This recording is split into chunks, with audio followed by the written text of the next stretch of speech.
Assalamualaikum warahmatullahi wabarakatuh. Alhamdulillah, salatu wassalamu ala rasulillah wa ala alihi wa sahbihi wa mawalah, la hawla wa la quwata illa billah. Allahumma la sahla illa ma ja'altahu sahla wa anta taj'alul hasna idza syi'ta sahla. Allahumma rizqna ilman nafi'an wa rizqan tayyiban wa amalan mutaqabbalan. Asbahna ala fitratul Islam wa ala kalimatul ikhlas wa ala dini nabiyyina Muhammadin sallallahu alaihi wasallam wa ala millati abina Ibrahim hanifan musliman wa ma kana minal musyrikin wa ba'd. Ayuhal hadirun azani Allah ajma'in, jamaah yang kami muliakan, syukur pada Allah pagi yang mulia kita diberikan oleh Allah kenikmatan insyaallah dalam kondisi iman yang ada dalam hati kita. Alhamdulillah kita diberikan kesehatan fisik dan insyaallah Allah akan memberikan kepada kita kenikmatan hidangan yang insyaallah bisa dinikmati bersama keluarga insyaallah. Pagi hari ini kita akan melanjutkan kaji kita masih di dalam surat Al-A'raf, dimulai dari ayat 164 sampai 166 insyaallah untuk satu kelompok 3 ayat di dalam tafsir Ibnu Katsir.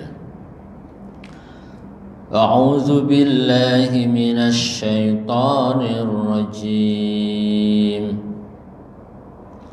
Wa idz qalat ummatun minhum lima ta'iduna qauman illahu muhlikuhum aw mu'adzibuhum 'adzaban syadida qalu ma'dziratan ila rabbikum wa la'allahum yattaqun. فلما نسوا ما ذكروا به أنجينا الذين ينهون عن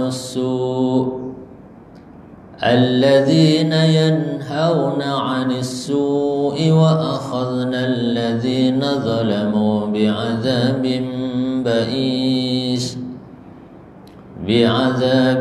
بئيس بما كانوا يفسقون. فلما أتوا عما نهوا عنه قلنا لهم كونوا قردة خاسئين. وإذ قالت, dan ketika bertanya atau mempertanyakan. Siapa yang mempertanyakan? Ummatun, sekelompok umat. Minhum, di antara mereka, umat di antara mereka ini mempertanyakan atau bertanya. Lima, mengapa? Ta'izuna, kalian menasihati qauman, suatu kaum yang Allah muhlikuhum, akan menghancurkan mereka, au mu'adzibahum, atau akan mengazab mereka, azaban, dengan azab syadidan, yang dahsyat. Qalu, umat tersebut, sebagian umat tersebut menjawab, ma'dziratan, agar mereka ini memiliki alasan nanti kalau ditanya oleh Allah, ila rabbikum, kepada Rabb kalian, wa la'allahum, dan agar mereka, umat itu diingatkan, agar mereka diingatkan untuk apa? Yattaquna, mereka sama bertakwa. Falamma nasu, maka tatkala mereka melupakan, meninggalkan apa-apa zukiru yang telah dijelaskan kepada mereka bihi dengan sesuatu itu, dengan ayat-ayat itu, anjayna, maka kami akan selamatkan siapa? Alladzina, orang-orang, yanhauna, mereka melarang, anis su'i, dari perbuatan jelek.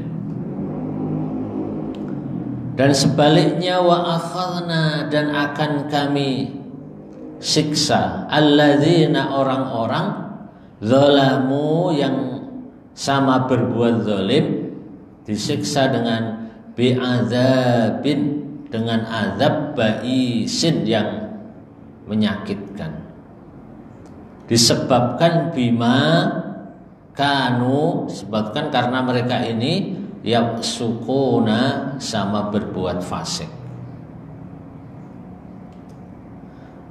Falamma, maka tatkala, atau mereka ini menolak, an, dari, amma, dari sesuatu, nuhu, mereka ini dilarang, mereka ini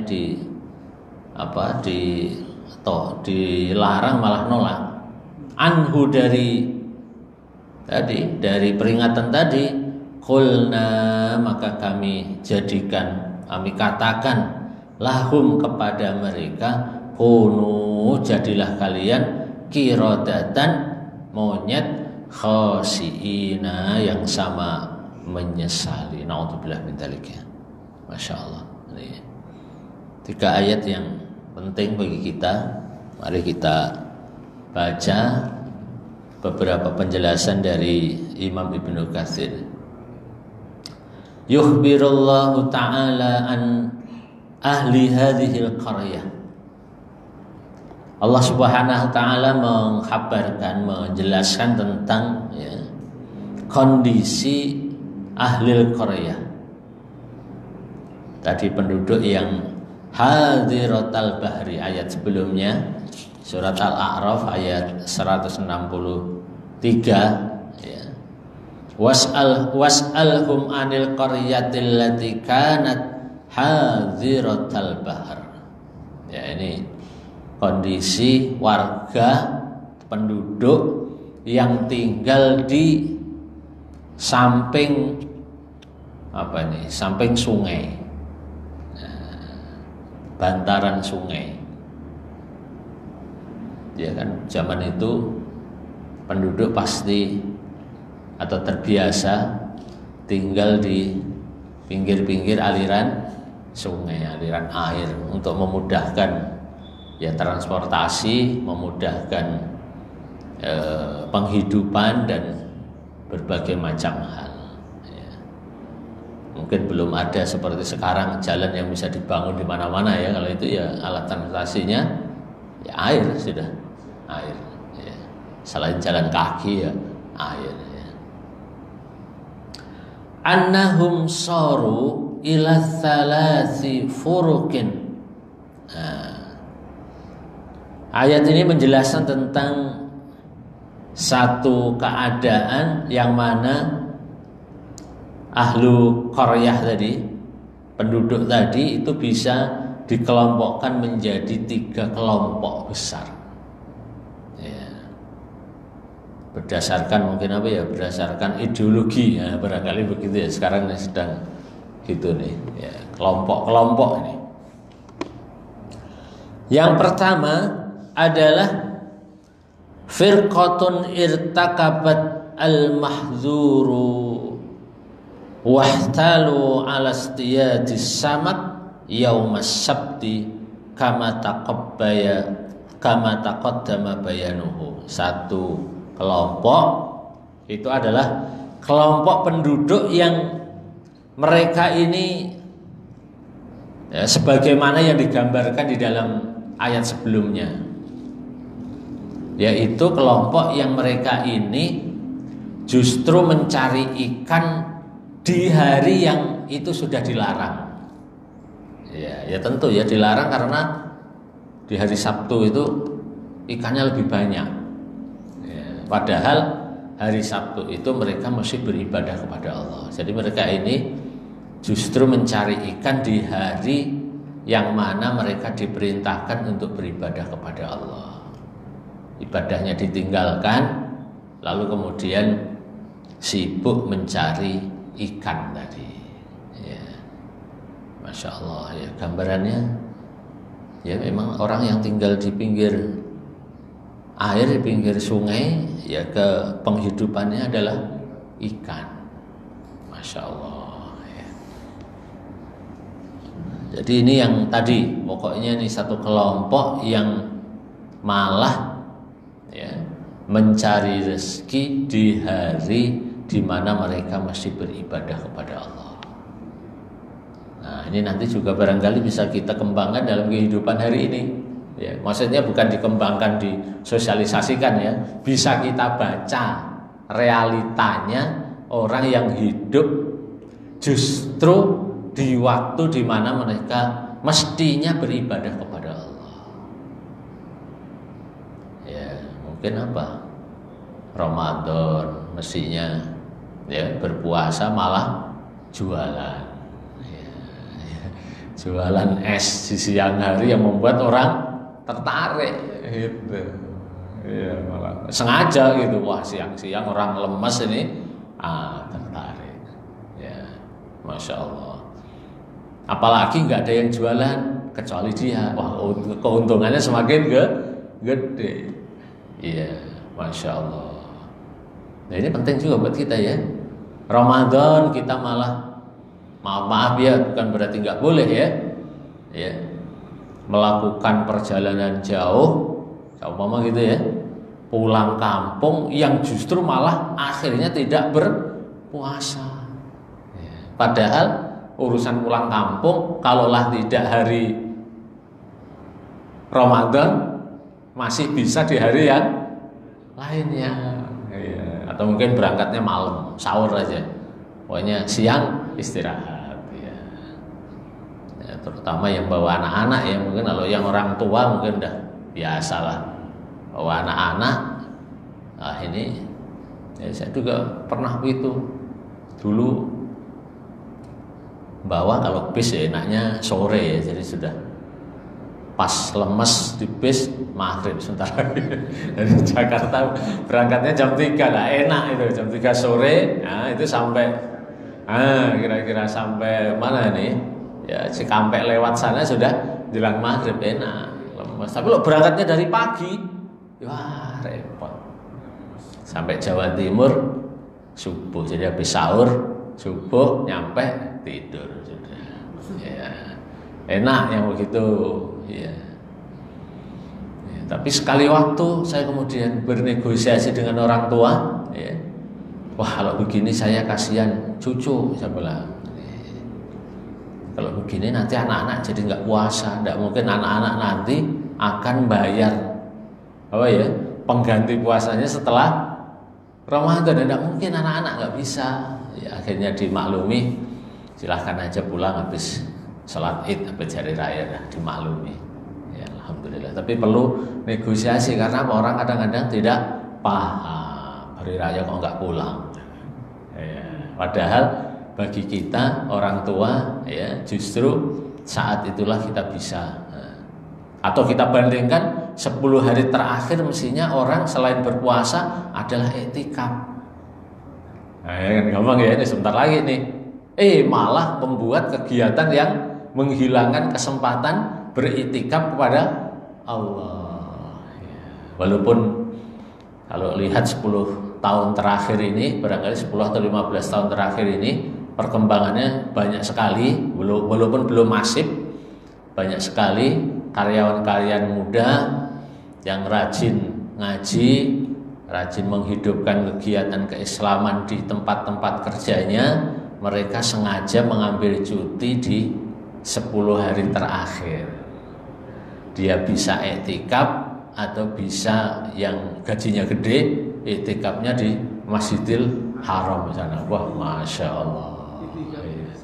Ya, banyak sekali itu yang sengaja mereka ini ngambil cuti di 10 hari terakhir. Anak-anak libur, ya, orang tuanya ngambil cuti, pindah ke masjid. Masya Allah, ini pasti satu kenikmatan ini. Ya, indah sekali.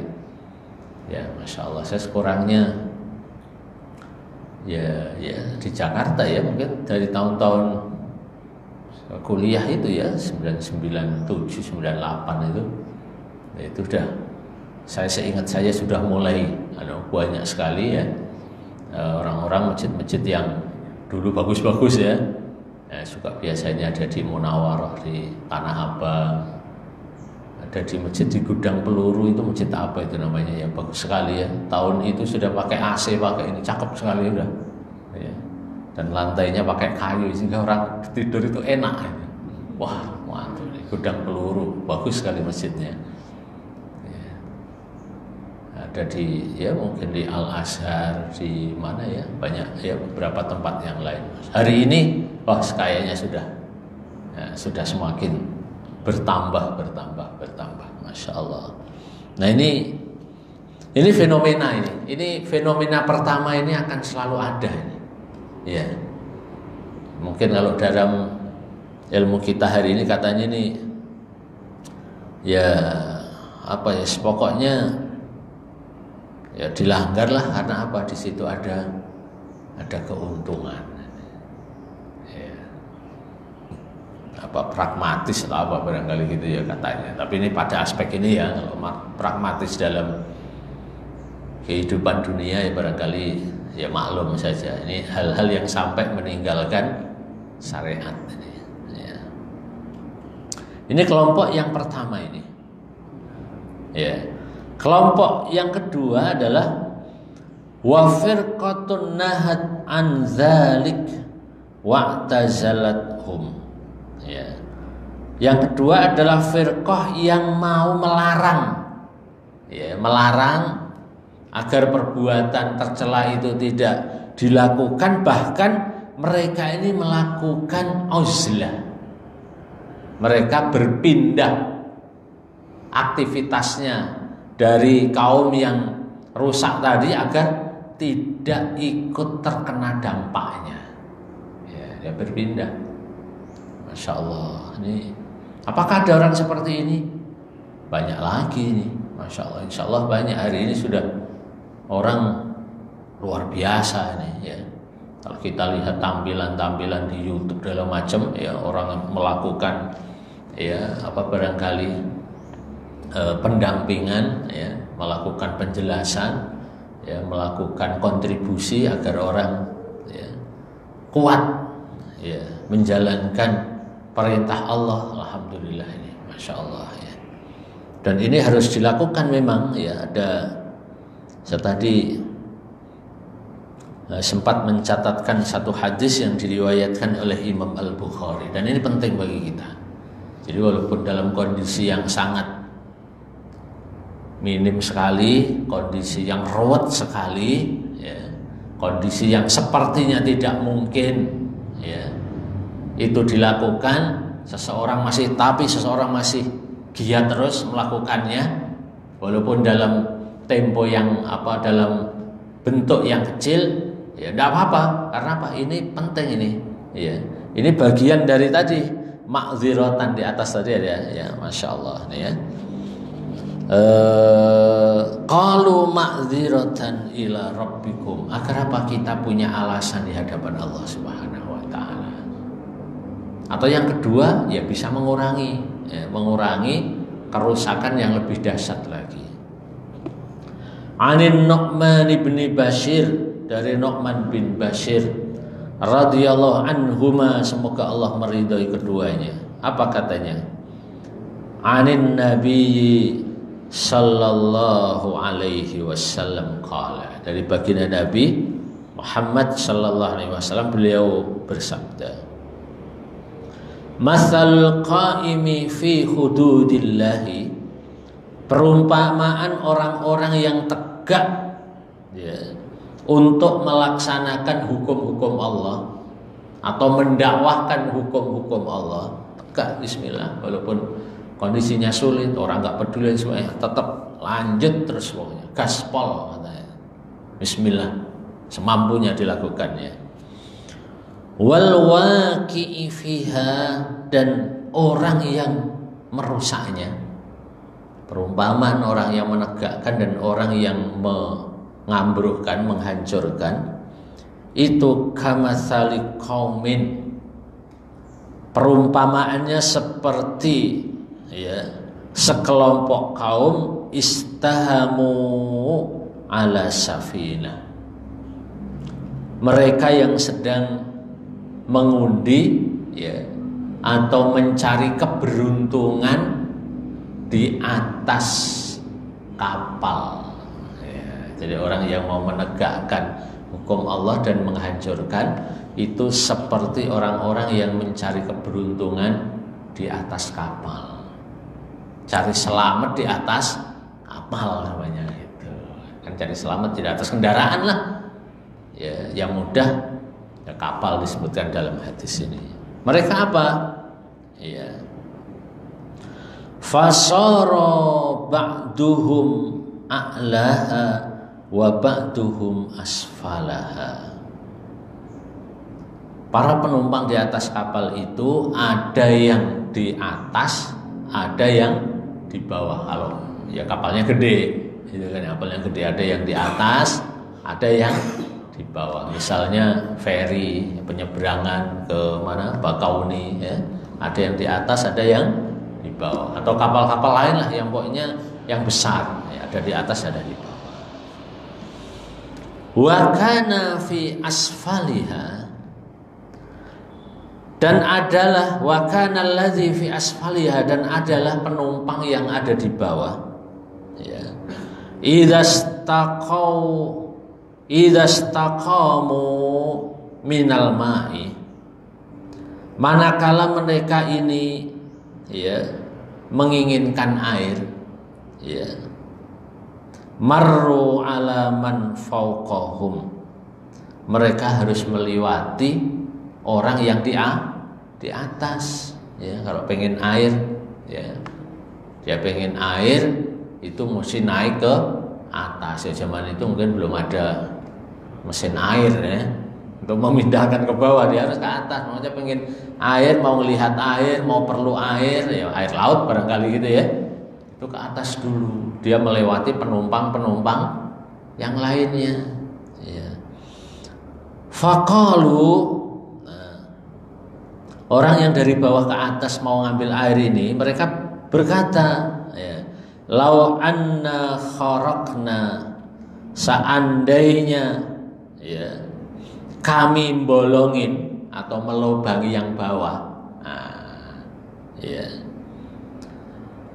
fi nasibina,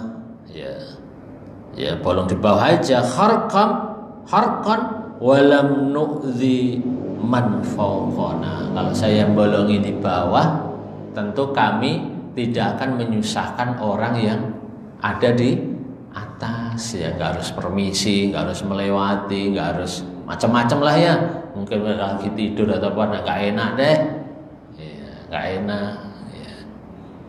Gimana kalau kemudian mereka ini bolongin aja lah, biar nggak nyusahin, kapalnya dibolongin. Wah, ini Masya Allah, luar biasa hadis ini membuat perumpamaan indah sekali ini. Wa ma aradu halaku jami'an. Wah, ini dia. Wa fa in tarakuhum. Tapi kalau enggak diingetin ini, enggak diingetin. Wa ma aradu, dan enggak ada yang mau ngingetin, biarin aja lah. Masing-masing lah gitu kira-kira, urusan masing-masing dah kira-kira gitu. Halaku jami'an, maka mereka akan hancur semua, tenggelam semuanya nanti. Bukan cuma yang di bawah yang tenggelam, di atas ikut tenggelam. Masya Allah. Fa in akhadhu ala aidihim, tapi kalau ada yang ngingetin dengan tangannya, dengan kata-katanya, mungkin sekarang dengan tulisannya. Kalau tangan kita sekarang ini kan nggak laku tanda tangannya ya, nggak laku ini. Tanda tangan kita mau nutup judul, nggak bisa tanda tangan kita. Ya, gimana caranya? Walaupun dengan tangan, ya dengan tulisan barangkali. Ya wartawan-wartawan yang pinter-pinter, ya melakukan investigasi, kemudian melaporkan, yang membuat reportase. Masya Allah, luar biasa ya. Kemarin saya lihat ada wartawan yang sampai kemudian ya melakukan investigasinya ke luar negeri. Ya.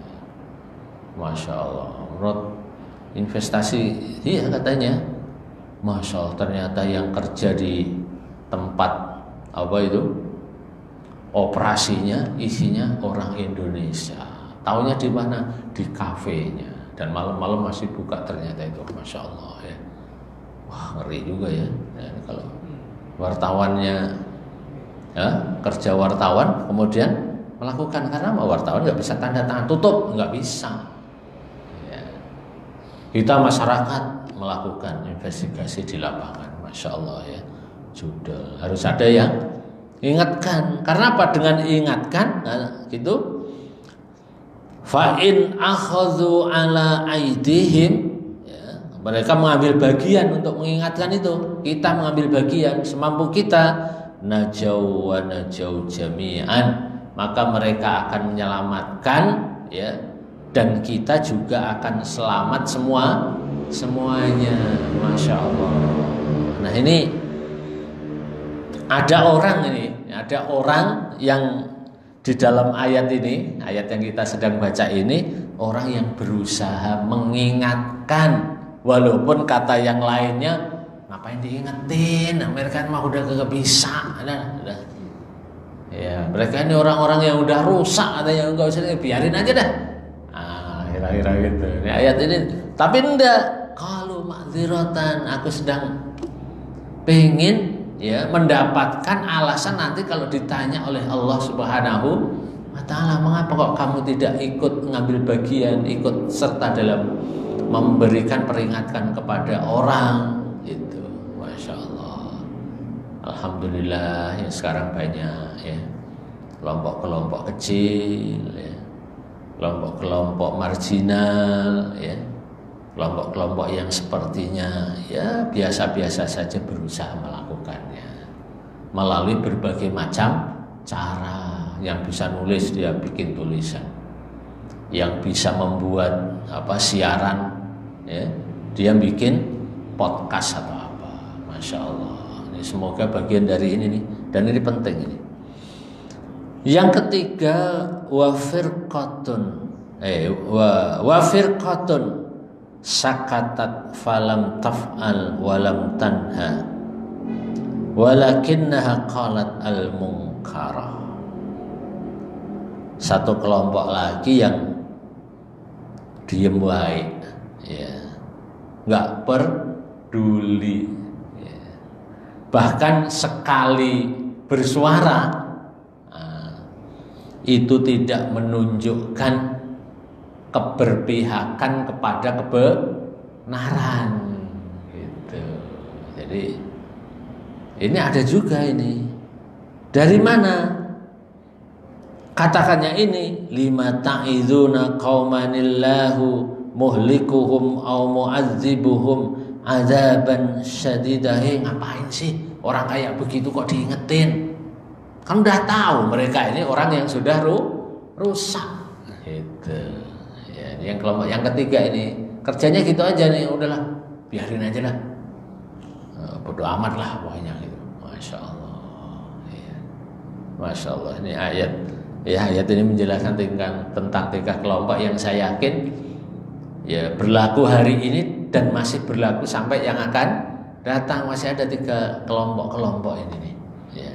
Satu kelompok yang memang udah nggak bener ya.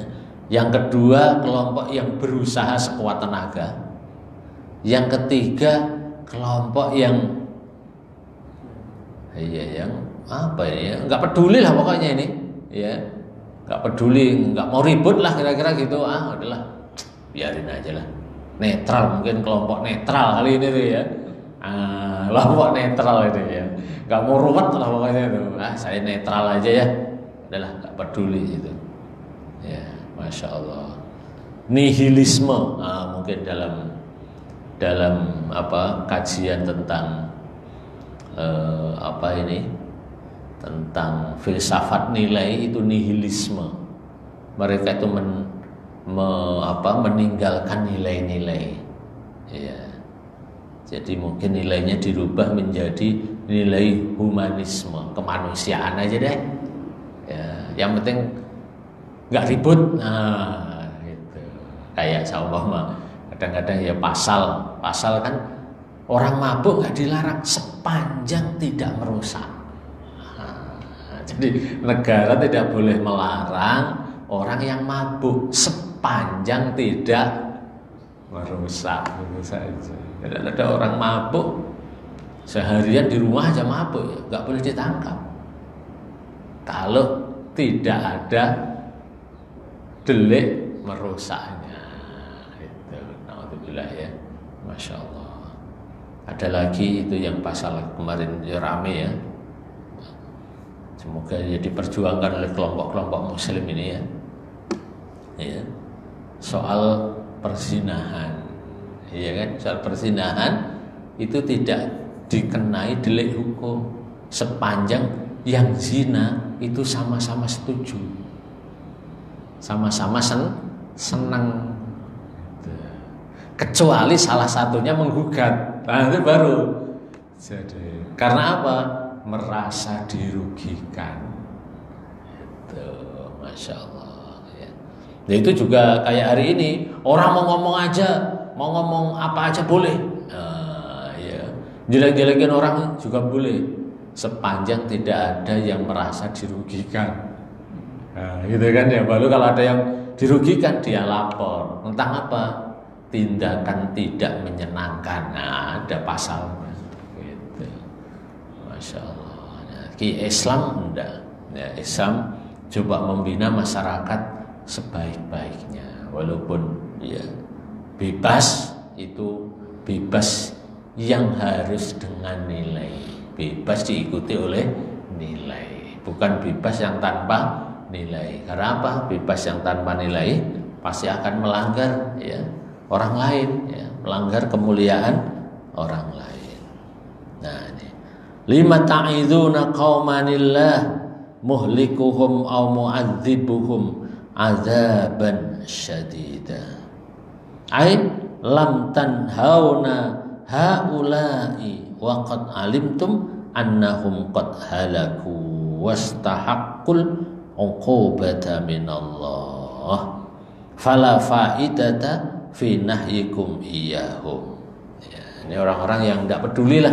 Makanya penting bagi kita jangan sampai ya dengan kondisi yang ada kemudian tidak peduli. Nah, tidak peduli ini berbahaya juga ini. Akan menghilangkan apa ya? Semangat ya untuk melakukan kebaikan, semangat untuk mengingatkan orang ya. Pokoknya sekecil mungkin ya atau sekecil apapun usaha untuk memperbaiki orang itu kita lakukan. Ya walaupun sangat kecil, sangat sederhana, nggak apa-apa. Ya. Untuk apa tadi? Ma'dziratan ila rabbikum, agar kita nanti punya alasan di hadapan Allah Subhanahu Wa Taala. Ditanya umurmu untuk apa? Nah, kan kita ditanya oleh Allah nih, umurmu untuk apa? Kita punya alasan. Ya. Uangmu untuk apa? Ilmumu untuk apa? Keterampilanmu untuk apa? Hidupmu untuk apa? Kebersamaanmu dengan orang lain untuk apa? Mungkin meningkat lebih privasi di rumah. Iya. Kamu sebagai kepala rumah tangga itu untuk apa? Sebagai ibu rumah tangga juga begitu. Kamu sebagai ibu di rumah itu ngapain? Ditanya oleh Allah Subhanahu Wa Taala. Anak-anak juga ditanya. Iya. Sababaka ya. Pemuda-pemuda ditanya, semuanya ditanya oleh Allah. Nah, pasti orang yang ditanya harus menyiapkan alasan. Betul ya, kita aja belum ditanya udah nyiapin alasan. Ntar kalau ketemu apa ya alasannya? Dibuat kisi-kisi. Kisi-kisi jawaban nanti. Oh, nanti kalau ditanya ini anunya ini. Kalau dikejar sana, wah ini, masya Allah. Di hadapan Allah kita juga demikian. Ya.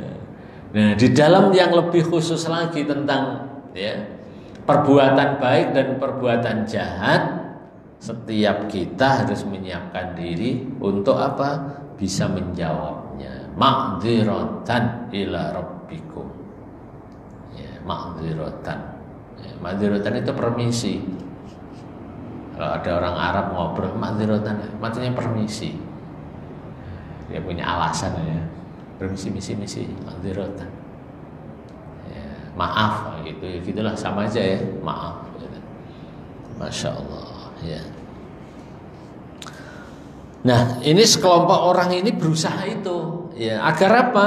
Ya, la'allahum yattaqun, agar mereka ini yang rusak-rusak tadi, walaupun sudah kelakuannya susah diingatkan tadi, agar mereka ini semoga ada perubahan ke arah ketakwaan. Ya, masih punya cita-cita. Ya, alhamdulillah kalau kita ini masih ya, berusaha ya mengelola ya, lingkungan, mengelola masjid, mengelola pengajian dan sebagainya. Ya.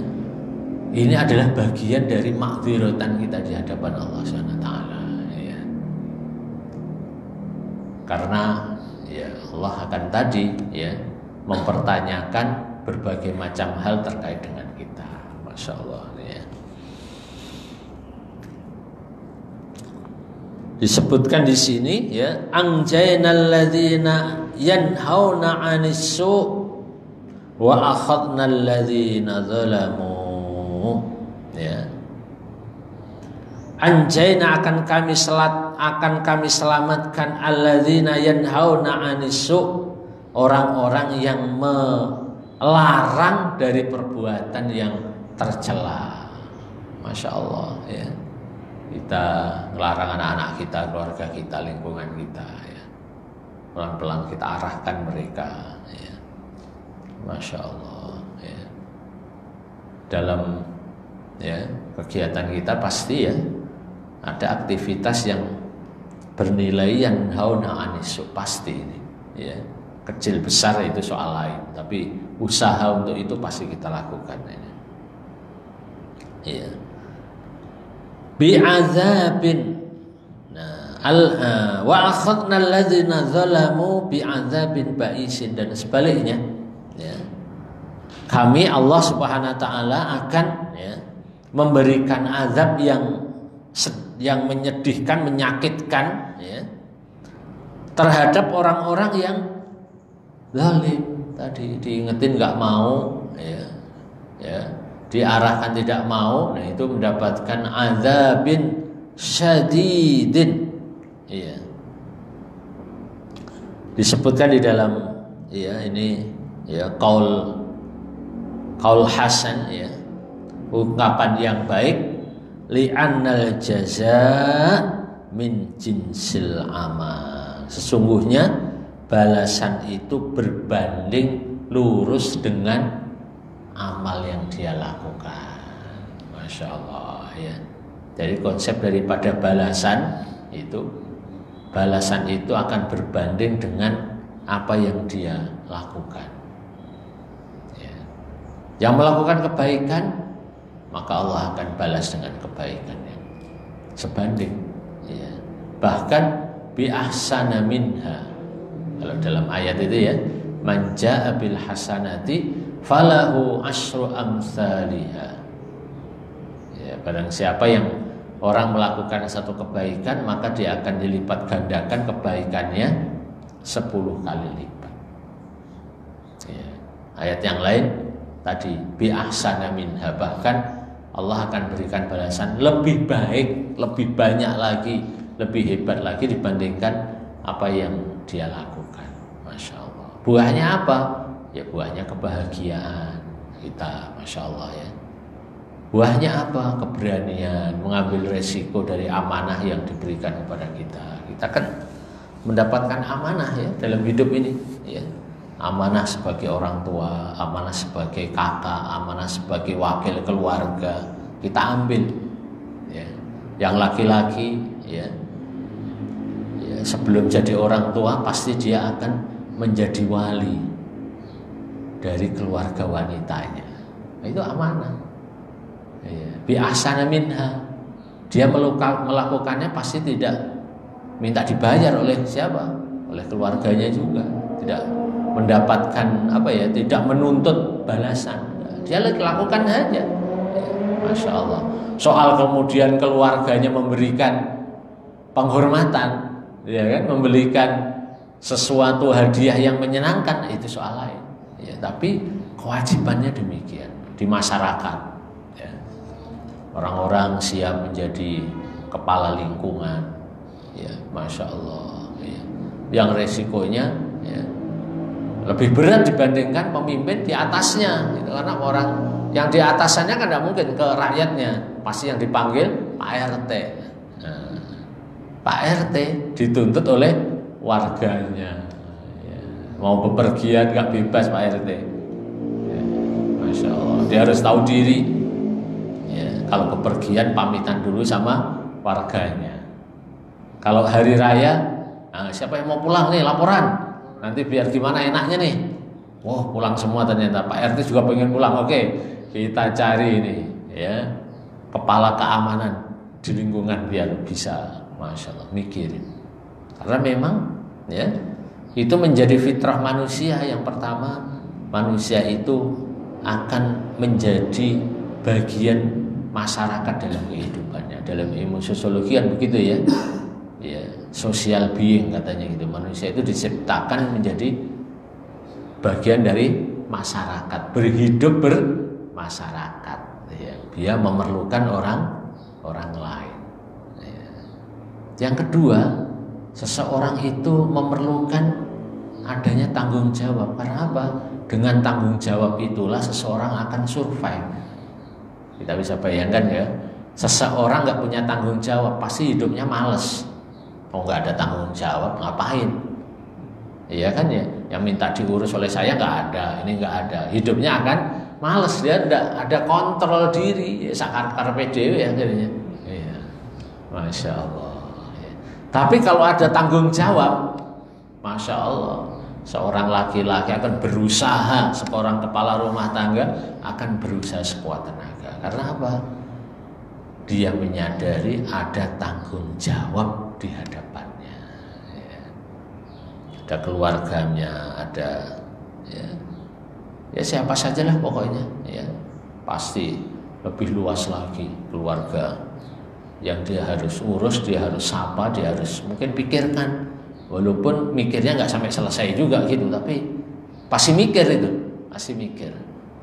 Masya Allah. Li'annal jazaa min jinsil amal. Jadi balasan itu akan sebanding dengan amal yang dilakukannya.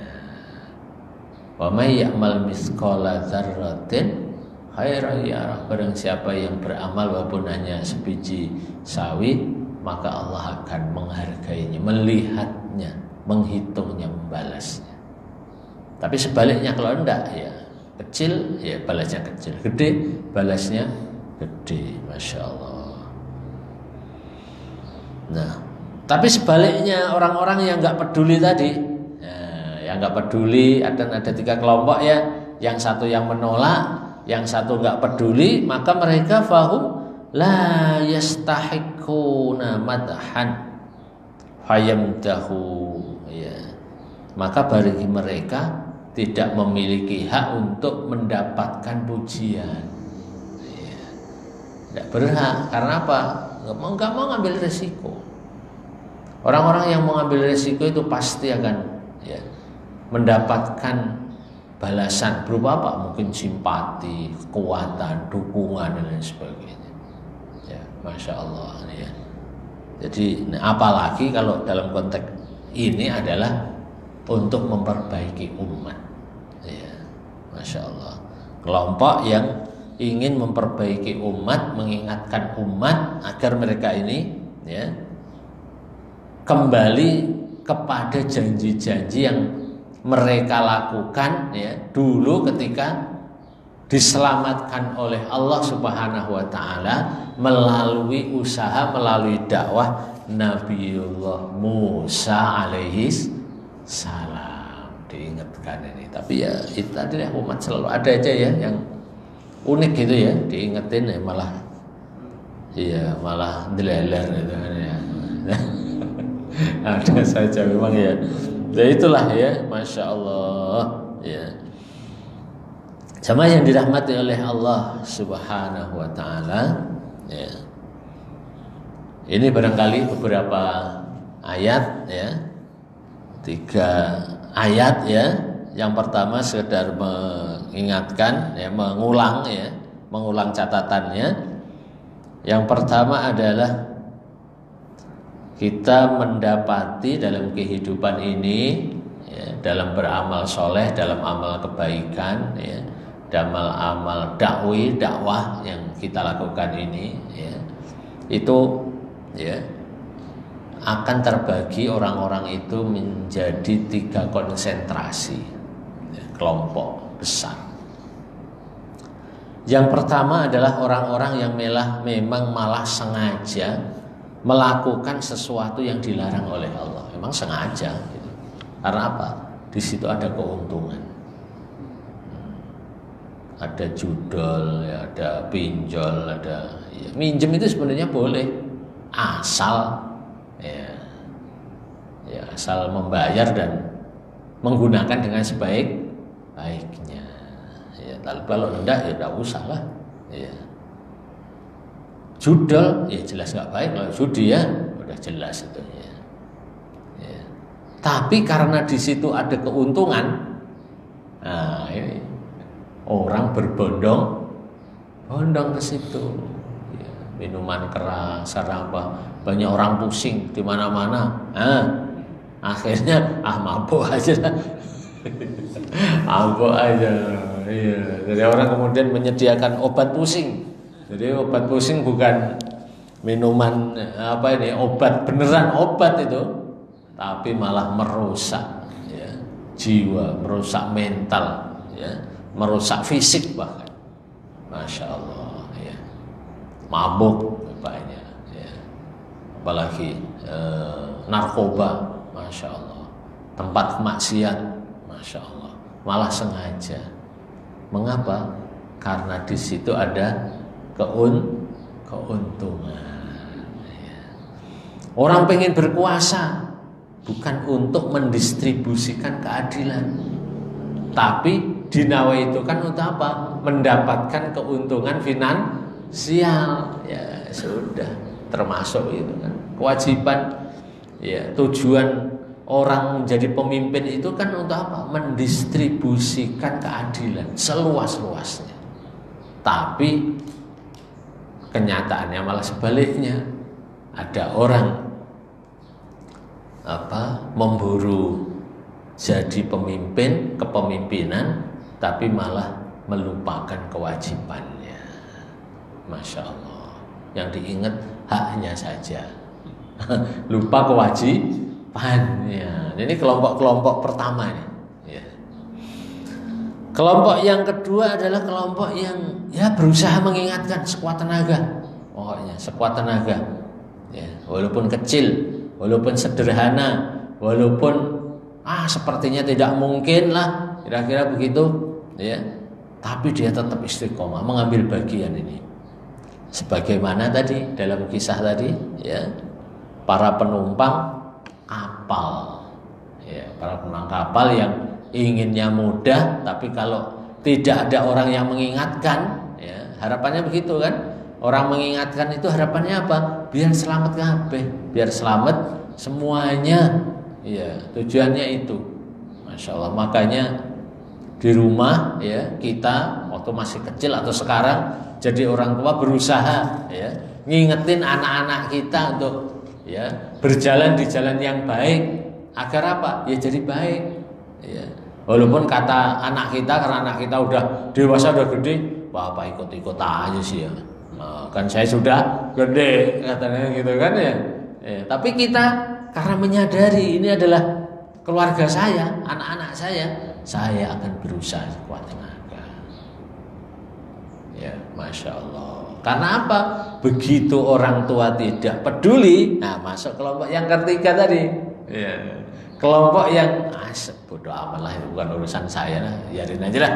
Nah, itu cari selamat. Mungkin itu maunya, walaupun ya tidak selamat kan ya, nggak peduli tadi.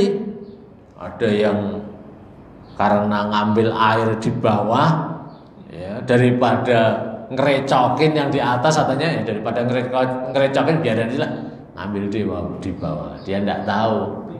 Ya, kalau yang dibolong adalah dinding kapal, ya bocor lah. Siapa yang mendapatkan resiko? Ya penumpang yang di bawah, penumpang yang di atas semuanya. Ya, tidak mendapatkan najau wa najau jami'an.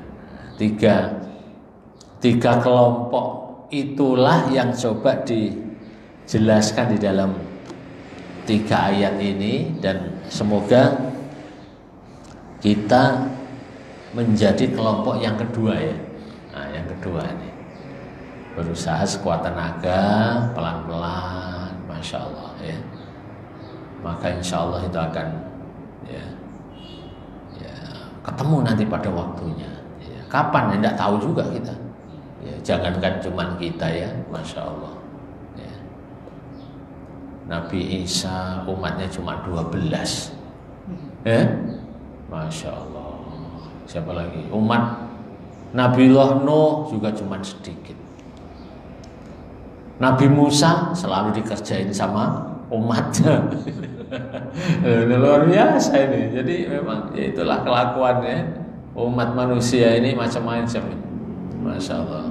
Kita umat baginda Nabi Muhammad Sallallahu Alaihi Wasallam, ya alhamdulillah umat terbanyak dan masih eksis sampai hari ini, masih akan terus berkembang walaupun dengan berbagai macam dinamika kehidupannya ya, macam-macam di lapangan ya. Tapi itu ya bagian dari cara umat Islam untuk mewujudkan ya. Semoga kita, kalau saya melihatnya husnudzonnya begitu. Ya, karena apa? Ya, di tengah masyarakat yang rusak seperti ini, seringkali untuk menegakkan kebenaran itu memang tidak mudah.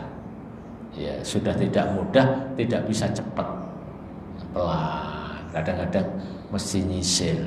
Ya, kata seorang pujangga, ya, pujangga atau seorang cendekiawan Muslim Indonesia, Allah yarham Pak Muhammad Natsir, karena orang Minang ya, itu mengibaratkan kalau kita mau menegakkan kebenaran itu satu waktu kita perlu berpiro, katanya. Berpiro itu apa? Karena airnya terlalu deras ya, tidak mungkin langsung nabrak, tidak mungkin ya, harus pelan, nyisir pelan. Kadang-kadang ikut air dulu bisa, tapi terus berusaha.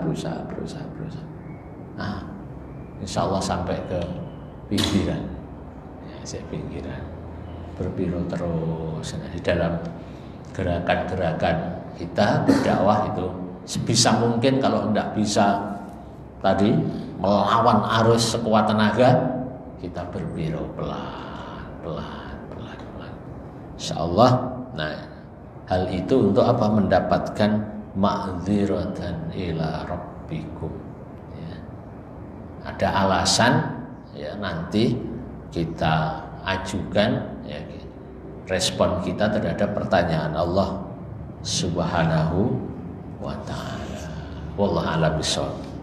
Kata nih, setengah 8 kan ya? Nah iya, masya Allah, nggak terasa juga ya. Mungkin ada sesuatu yang perlu kita dalami aja. Tadi golongan kedua, saya pernah dengar di kajian lain.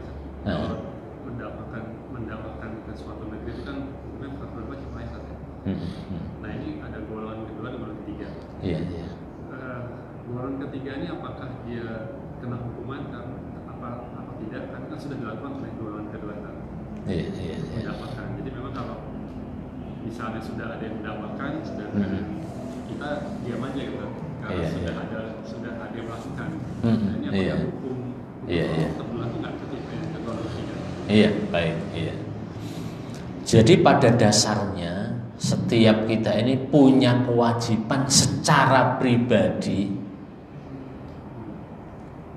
untuk melaksanakan tugas dakwah itu. Kewajibannya sejatinya adalah fardu ain.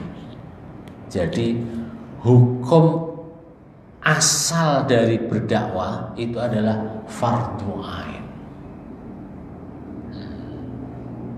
Jadi dari mana dasarnya? Yang pertama kita bisa membacanya ya dari beberapa ya ayat dan hadis yang sangat banyak ya. Misalnya kalau hadisnya kullukum ra'in wa kullukum mas'ulun an ra'iyatihi. Setiap Anda adalah pemimpin dan setiap pemimpin ya dia akan ditanya dari kepemimpinannya. Pemimpin di dalam Islam itu dia mengarahkan. Ya. Bahasa sederhananya mendakwahkan, mengajak orang kan mendakwahkan. Ya. Di dalam ayat itu juga banyak ayat-ayat yang menjelaskan tentang itu. Kuntum khaira ummatin. Setiap Anda kuntum itu khaira ummatin, sebaik-baik umat. Ukhrijat linnasi, yang harus berusaha untuk mengeluarkan manusia ya. Ukhrijat linnasi ta'muruna bil ma'ruf wa tanhauna 'anil munkar. Nah, jadi hukum asal dari dakwah itu fardu ain. Hukum asalnya. Mengapa kemudian kalau kita kaitkan dengan kewajiban setiap orang untuk mencari ilmu, ya kan? Ya. Thalabul ilmi faridatun ala kulli muslimin. Menuntut ilmu bagi seseorang, ya, itu adalah ya, gimana tadi? Thalabul ilmi, menuntut ilmu itu adalah faridah, kewajiban bagi setiap muslim. Ya. Mengapa kok kewajiban setiap muslim? Karena ada kaitannya setiap muslim mesti melaksanakan fardu ainnya, yaitu berdakwah. Salah satunya ini ya, berdakwah. Bagaimana kemudian dengan istilah ya fardu kifayah? Karena ada orang yang sudah melakukannya ya. Ya alhamdulillah itu rezeki kita, itu rezeki kita. Tapi kita tidak boleh punya alasan atau membangun satu alasan, membangun satu makdirotan tadi. Kan udah ada Pak Ustadz, ngapain saya harus nuntut ilmu? Enggak. Iya. Mengapa? Karena masalah dakwah, umat dakwah ini sangat banyak. Iya memang, taruhlah ustadz-ustadz di YouTube yang besar-besar itu, iya memang dia besar. Tapi apakah dia bisa mendakwai orang sampai ke titik yang tidak mungkin juga kan? Siapa yang ngambil bagian? Masing-masing kita ngambil bagian. Iya. Masya Allah. Ulama besar itu kan karena ya karena terkenal kan ya. Mungkin sekarang karena disiarkan, karena membuat buku. Tapi apakah dengan buku ini setiap orang akan mampu membacanya? Ya enggak. Disitulah kemudian tadi ya, pada dasarnya al-aslu, pada dasarnya ya, dakwah itu adalah fardu ain. Nanti ada lagi kalau kita kaitkan dengan satu ayat ku anfusakum wa ahlikum nar. Jagalah keluargamu dari api neraka. Siapa yang menjaga? Orang yang paling dekat dengan ku anfusakum. Nah, kalau paling dekat jadinya apa? Ya fardu ain. Ya, fardu ain di situ.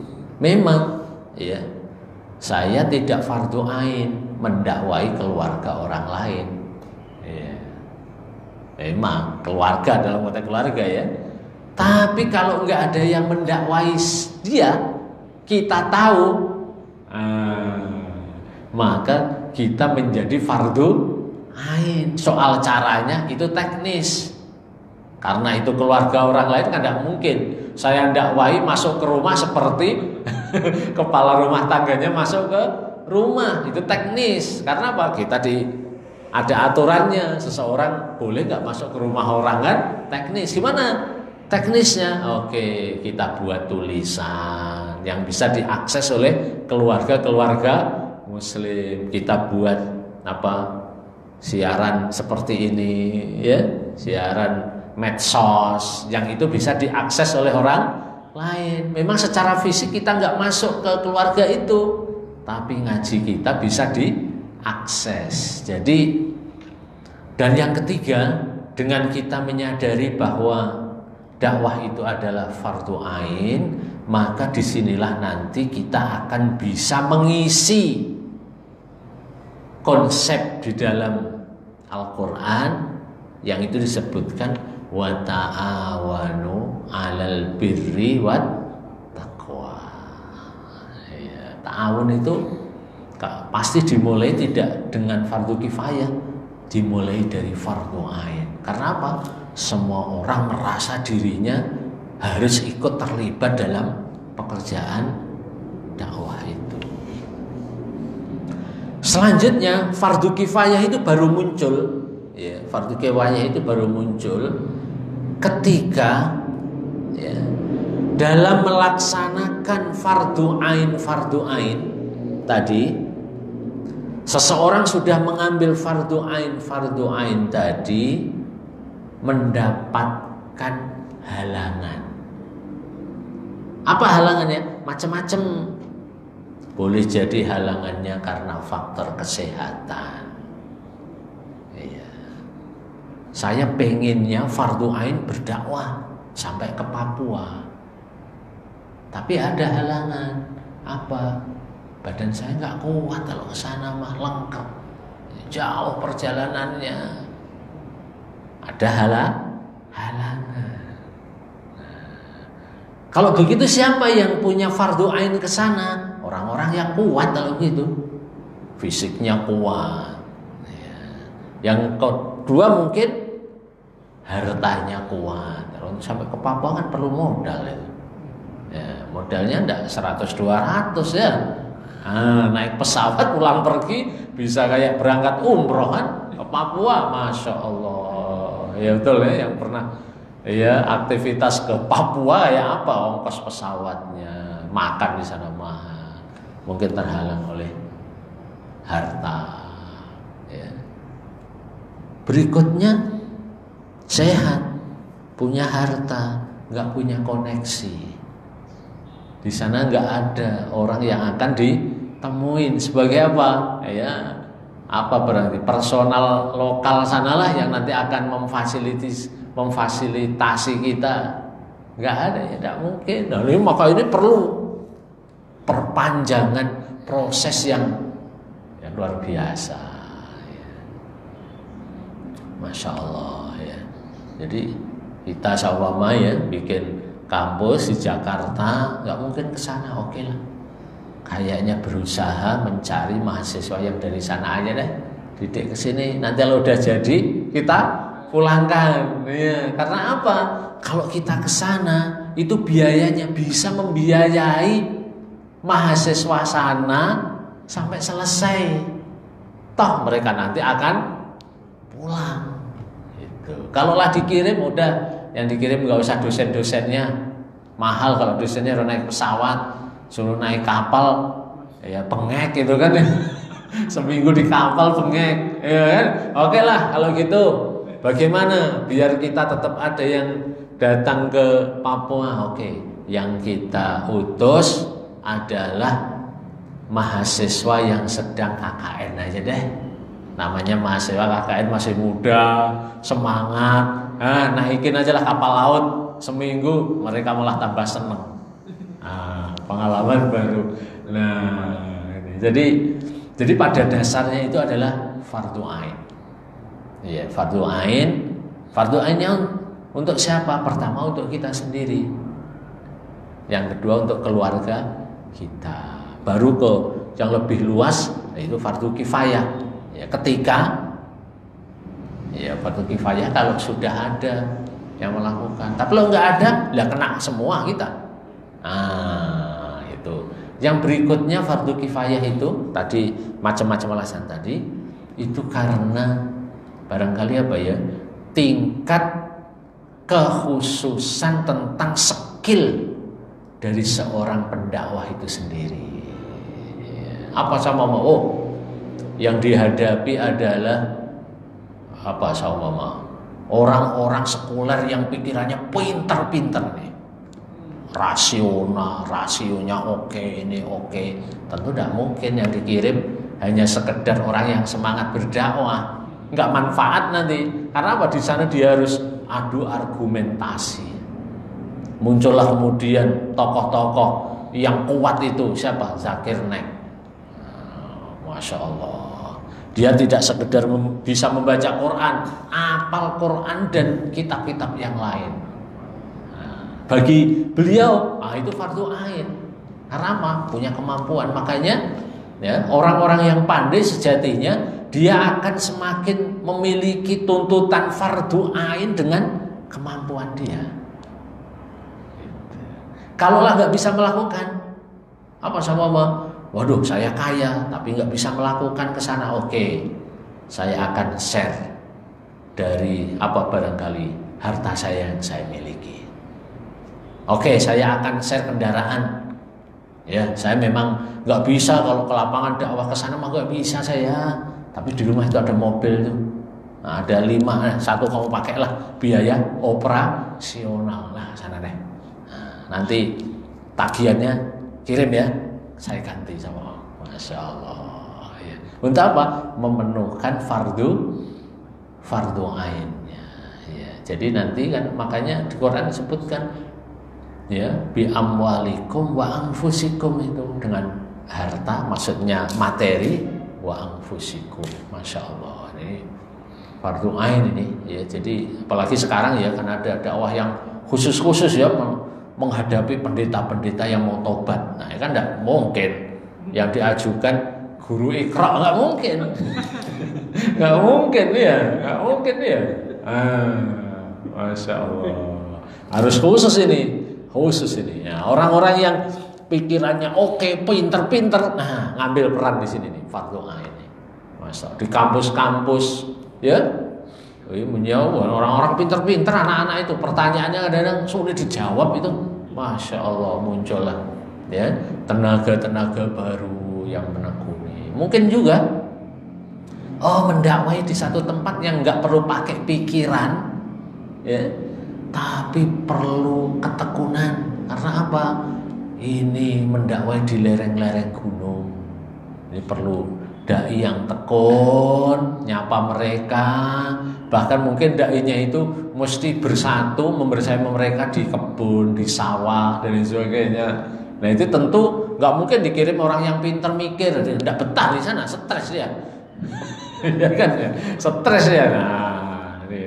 Mungkin yang dilatih siapa? Oh, yang dilatih sama Mama siapa? Mungkin ya mahasiswa pertanian, mahasiswa kehutanan dan apa sekaligus ya di sana kan ya, tugas di sana sekaligus ya. Makanya perlu juga memang berdakwah ini melakukan apa ya, melakukan kerjasama ya dengan berbagai macam pihak ya, lembaga-lembaga dakwah ya, kerjasama dengan apa, Kementerian Pertahanan. Karena apa? Penting ini. Jangan sampai seumpama idenya TNI itu lepas dengan umat Islam. Ya, perlu kerjasama itu kan ya. Karena apa? Umat yang terbanyak umat Islam, sampai ke perbatasan memerlukan kerjasama. Biar apa? Aman, kita dapat dukungan. Masya Allah. Biasanya kita kalau ada tugas di perbatasan kita silaturahmi ke pos-pos penjagaan militer itu. mereka juga biar memudahkan. Ya. Nanti kerjasama dengan apa, pertanian mungkin ya, dengan produk halal barangkali. Nah dakwah ini memang dia tidak boleh disekat karena ya kepentingan politik sesaat, politik praktis seperti hari ini nih. Dakwah mesti bisa masuk kemanapun, karena apa, tujuannya kan bagaimana dakwah ini ya mendistribusikan nilai dan memperbanyak umat untuk sadar dimanapun dia. Itu tidak boleh. Ini pendakwah ikut-ikut apa ini? Ikut-ikut mengecil karena proses perbedaan kelompok-kelompok politik praktis yang ini nggak boleh. Ya, kita bisa berkomunikasi dengan siapapun karena memang tujuannya adalah dakwah. Sehingga tadi fardu ainnya bisa kita tunaikan. Jadi pada dasarnya masing-masing kita itu punya tuntutan fardu ain namanya dalam konteks dakwah. Ya. Setelah itu baru di lapangan dilihat fardu kifayahnya. Tapi kalau fardu kifayah itu nggak ada yang melakukan, kita akan kena. Walaupun kita nggak mampu. Gimana caranya kalau gitu biar itu tetap oke, saya memang nggak mampu. Oke, kalau gitu kita urunan deh, cari orang-orang yang pintar untuk apa? Bisa melaksanakan itu, orang yang hebat untuk itu tuh masuk ya. Masya Allah. Nah ini jadi pada dasarnya fardu ain ya. Jadi fardu ain ini tidak hilang karena alasan fardu kifayah tadi. Oh kan udah ada, iya udah ada itu kan alhamdulillah. Kalau nggak ada beneran, ya kita yang kena lah.